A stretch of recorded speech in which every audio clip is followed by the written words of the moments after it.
Thank you for listening to this episode of Changes Big and Small. This is your host, Damian.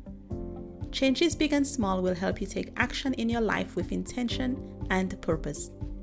In each episode, I invite you to take action to build a life that you want. This is the third episode in the series on mastering the art of decision making. In this episode, I will provide some techniques that you can use to make decisions with confidence so that you can build the life that you want. The quality of your decisions is the quality of your life. This means that you need to make decisions if you want to create the life of your dreams. That's powerful, not something to avoid. So I want to encourage you to make decisions about your life intentionally, purposefully, consciously. Sometimes you may think that you don't know what your choices are. In that case, you need to decide what you really, really want. Journal on that. Dream broadly and widely to get in touch with yourself, especially if you're used to doing what other people want or going with the flow. Then, it may be a good idea for you to get in touch with yourself once more. The values exercised in the last episode can help you with that. Even if your dream is not complete, even if you think it's too big or too small, decide one or two things for your life. So how do you decide?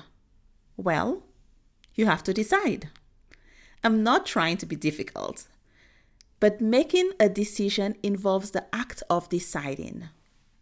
Here are the 6 steps that I take to make a decision and realize it. 1. Clarify what you're deciding and why you're making the decision right now. 2. Make a list of all the options that you have. For each option, list what has to happen for this to be a good option. That is the dependencies. 3. Decide what success looks like. So what kind of result or outcome would you like? 4. Choose the option that you will go all in on. 5. Take actions to achieve the result connected to the decision. And 6. Reflect and learn from your experiences. I'll go through each of those 6 steps in a bit more detail now. Start by clearly defining what you decided. Is it where to live? Whether to break up? Where to go on vacation? Phrase it as clearly as possible. Make it specific and time-bound. So for example, by July 30th, 2023, I will decide where I will live for the next 3 years of my life. That's specific. It says exactly what I want to decide, and it's time-bound. It gives a timeline by which I will make the decision. List your options. Do you have a list of options already? If not, you might want to list the criteria in this next step first, so that you know your decision criteria to make a list of your options. For my example, I have countries on my list, but I need to do some research to identify cities that meet my criteria. This means researching real estate prices, local activities, the cost of food and other necessities, the layout of the city, the location of the airport, the connections to Canada and other places that I like to visit. I'll likely also visit those cities and talk to friends of friends that have lived there. Once you have your list of options, choose 3 values related to this decision. Based on those values, what factors are important to you? List them. For example, in deciding where to live, you may consider job options, cost of living, language spoken, social life, climate, etc. These are some examples of decision criteria. For me, I want to live in a city with great public transport. It has to be walkable with sidewalks. The average temperature shouldn't be any colder than Prague, and the cost of living should be similar or cheaper. It can be up to about 10% more. There must be green spaces accessible within 10 to 15 minutes from wherever I decide to live. The dominant language must be English or French, or there should be an active community of people who speak English. So you'll want to make a similar list. And then from your list, you'll also need to choose an option. I'll go into more detail of different techniques you can use to make a decision later in this episode. Once you make your decision, you'll want to be clear about it. What did you decide? Why did you decide it? Likely, this should be linked to your values. And what you're giving up with that decision. So what are the opportunity costs? What are the things that you're not going to be able to do or you've decided not to do because you're pursuing this decision? So now you know what you've decided to do and you have to take action. Action is necessary to make it happen. Make a list of all the actions that you need to take to get the desired results. Break them down into single actions or steps that you can do. Plan them out or schedule them and then get working. For moving, this could involve learning or improving your language skills, finding a place to live, getting rid of stuff, informing your landlord of your impending move, finding a new place to lease or buy, packing, moving your belongings, etc. Once you've achieved the result, reflect on the process. What went well? What did you struggle with? And what can you learn for the future? In tomorrow's episode, I'm going to talk a bit more about reflecting and learning from your decision-making process and how you can evaluate your decision-making and your outcome. It's worth spending some more time on step 3, which is choosing an option. There are 3 main steps to considering each option. 1, what is the potential reward? 2, how certain are you of achieving that reward? Or another way to say that is, what would you bet on achieving that reward? And 3, what will it take for you to achieve the potential reward? This could be money, time, etc. And what will you have to give up? What are your opportunity costs? There are a number of different techniques that you can use to make a decision. We'll look at the pros and cons technique and the use of decision matrices. Making a pros and cons list is a popular decision-making technique. It is a practical and visual way to organize your thoughts so that you can gain clarity to make a rational decision. The strategy here is to weigh the advantages and disadvantages of each of your options. Then you'll compare the pros and cons of each option so that you can make a final decision. In general, there are 6 steps to creating a pros and cons list. 1, create a 2-column table with pros and cons as headings. 2, list all the potential advantages or positive aspects of each option under the pros column. These are the potential benefits or things that are in favor of the option. 3, list all the potential disadvantages or negative aspects of each option under the cons column. Those will be things against the option, including drawbacks and risks. 4, now you're ready to think about each item you've listed. How important and how impactful is it? You can assign weights or ratings to each item based on that. 5, compare the pros and cons of each option and weigh them against the other options. Think about what factors are more important to you and which ones align with your values and desired outcomes. 6, based on your evaluation, comparing the pros and cons list of all the different options, make a decision that feels right for you. There are a few more reminders that I would like to share. When you're creating the pros and cons list, make sure that you put everything that you can think of on the list so that it's thorough. You want to consider both the short and the long-term implications of each option. How will it impact the different aspects of your life that you consider important, whether that's health, finance, relationships, travel? The hard part here is to be honest with yourself and avoid cognitive bias. It could help to go over the list with a trusted friend, but be sure to stay true to your needs and wants. When you're comparing the list, consider how each option makes you feel. What resonates with your intuition? Weigh the pros and cons against each other and your values, and use your intuition for guidance to pick the option with the best outcome or result for you. Another technique for decision making is to use a decision making matrix. This is a framework that can help you objectively evaluate different options based on multiple criteria. It's especially useful when you have more than two options and need to compare them based on specific criteria. In a decision-making matrix, the options are listed along the rows and the criteria are listed along the columns. Two common types of decision-making matrices are weighted decision matrices and decision tree matrices. In a weighted decision matrix, you assign weights to each criterion based on their relative importance to the decision, and then you calculate an overall score for each option.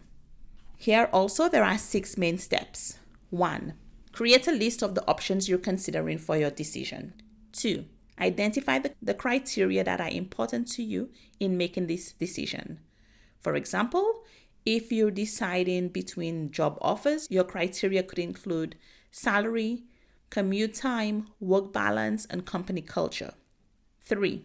Assign a weight or importance to each criterion on a scale of 1 to 10 based on how significant it is for you in this decision-making process.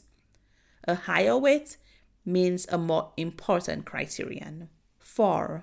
Now you're going to evaluate each option against each criterion and assign a score of 1 to 10 based on how well it meets that criterion. The higher the score, the better the option performs. 5. Multiply the score of each option by the weight of that corresponding criterion and add up the results to get a total score for each option. 6. The option with the highest score is likely the best choice for you based on your criteria.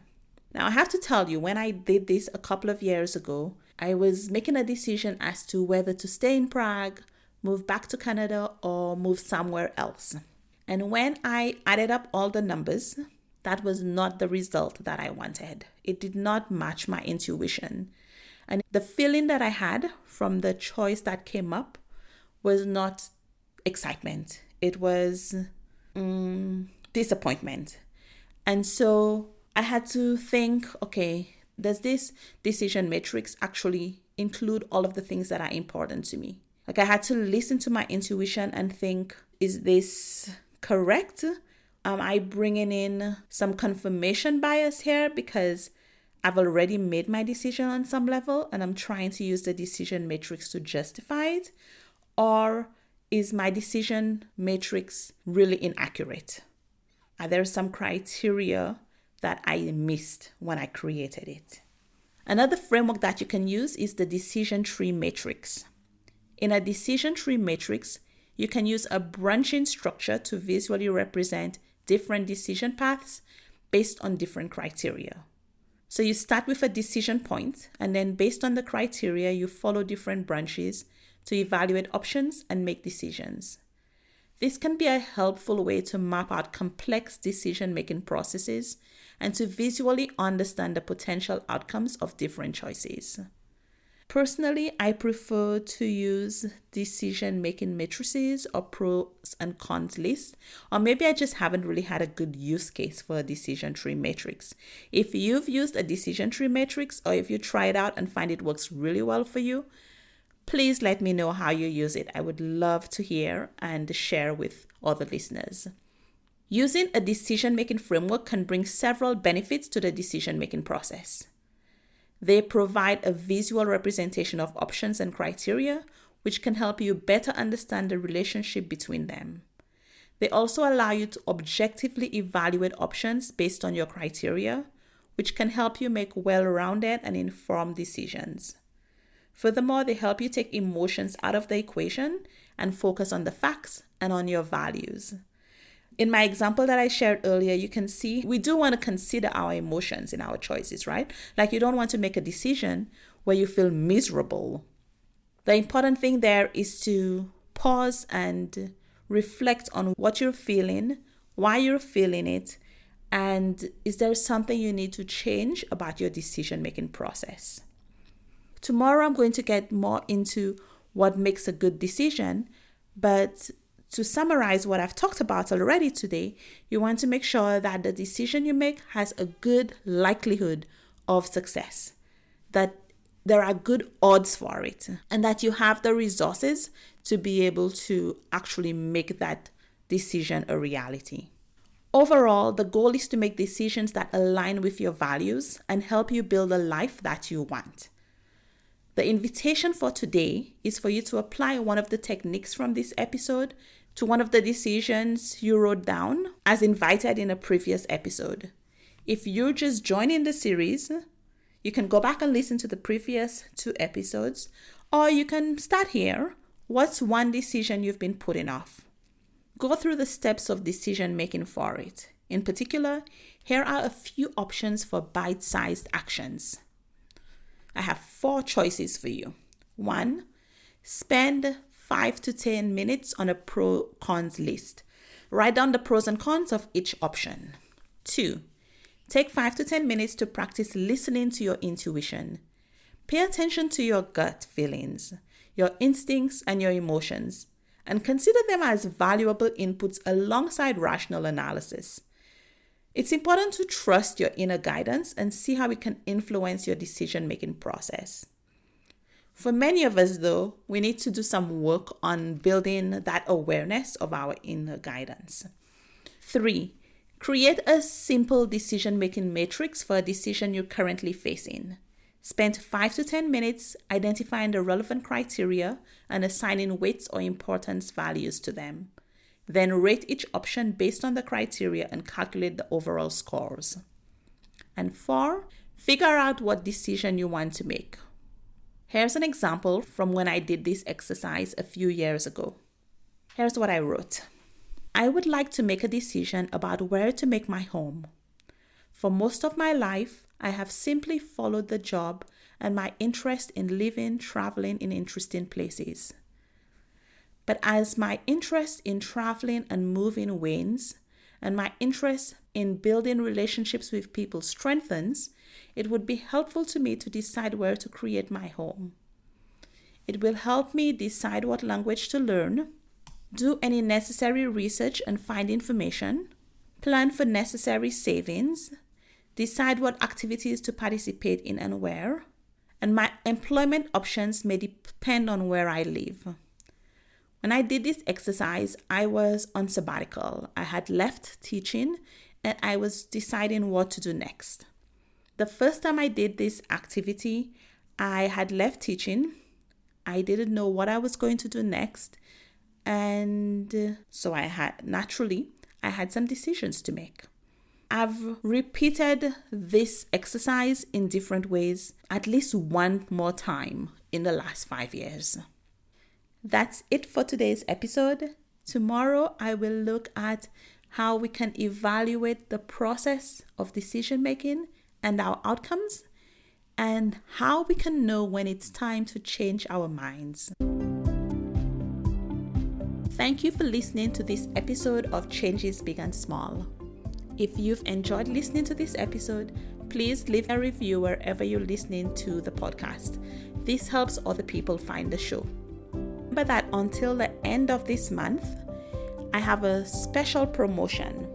If you go to changesbigandsmall.com/free and sign up to get my 10 quick, easy tips to get unstuck, I will also offer you a free 30-minute session with me for one-on-one coaching on a topic of your choice.